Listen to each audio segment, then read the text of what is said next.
Hi, my name is Judy Rackison. I'm the Deputy Project Scientist on the Fermi Gamma Ray Space Telescope. I'm here today to watch a video with you of 14 years of observations collected by the Fermi Large Area Telescope, or the LAT. This is the primary instrument on the Fermi mission, and it surveys the entire sky every few hours. This allows it to do a lot of really cool things. It can look at sources that vary on timescales from a fraction of a second to years on end.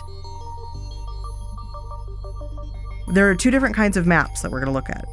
One map is in galactic coordinates. That means that there's a thin band across the middle of the image, and that's the Milky Way. You've probably seen images of the Milky Way in the optical. The Milky Way in the gamma rays looks kind of similar, except we're looking at a number of different types of objects. We'll also look at the gamma ray sky from another perspective where we're looking up and down out of the galaxy, which gives us a much better view of the extragalactic sky and all the sources way outside our galaxy in the distant universe. In this map of the gamma ray sky, where we have blue and red and yellow tones, what we're seeing are actually intensity maps. Fermi isn't an imaging instrument like you think of Hubble or Webb. What it is it's actually a photon collecting instrument. It's a particle detector in space. And we make these maps by adding up all of the photons we collect. In this case, these are over 4 days. The color scheme, blue, red, yellow, this is just a way for us to visualize it, because our eyes don't see gamma rays. Those circular sources that you see in the galactic plane are actually individual objects. Most of those are pulsars. These are rapidly spinning, dense stellar remnants called neutron stars that are actually varying, pulsing on timescales from hundreds of times per second to several seconds. We see sources above and below the galactic plane. Those are largely blazars. What that is a supermassive black hole, millions to billions of times the mass of our sun, the center of a galaxy, that is active. That means that there's gas and stars falling into it, and it produces jets of emission, and they're very chaotic systems. So they're turning on and they're turning off, and that's actually the source of a lot of the variability that we'll see throughout this movie. We have a team of dedicated scientists, what we call the flare advocates. Their job is to look at data every day that comes from Fermi and look for these flaring sources.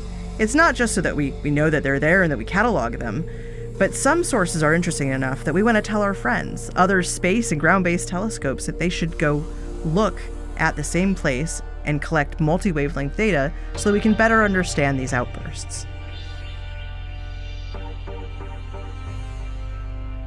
You might notice that there are a few odd discontinuities in these images. This is a result of holes in the data that we didn't want to be distracting, so we patched those images using frames before or after. If you look carefully, you see one source that isn't like the others. It's actually moving, and sometimes it gets brighter or fainter. That's actually just the sun. The sun is an interesting source in the gamma rays. It's not the brightest source in the sky like it is in the optical, but it's prominent in its quiescent state, where we're just seeing cosmic rays interacting with the solar atmosphere. We also see it when there are solar flares.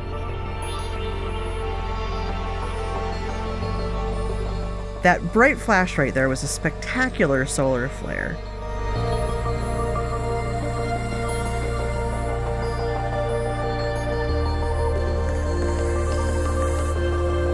You may have noticed a lot of variations in the sky over time.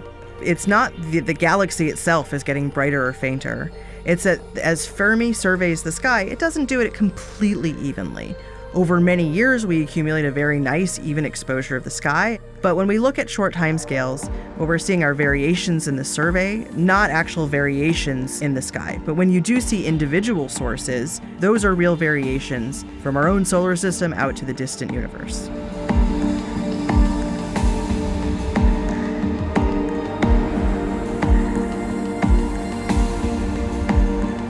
The sky exposure pattern seems to change a bit starting about 2018. This was due to a hardware issue where one of our solar panels stopped rotating. It's still fully functional, and Fermi has enough power to operate both instruments and the observatory. What it means, though, is that the way we observe the sky and the timescales in which we survey have changed a bit.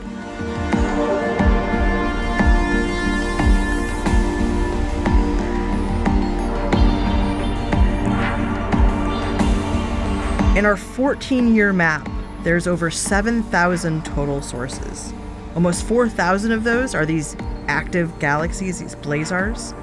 There's several hundred pulsars, and in total, something like 2,000 of these sources are variable.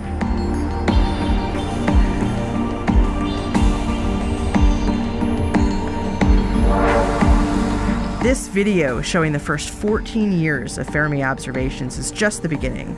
Fermi continues to observe the dynamic sky every day, and we hope it'll continue to do so for many years into the future.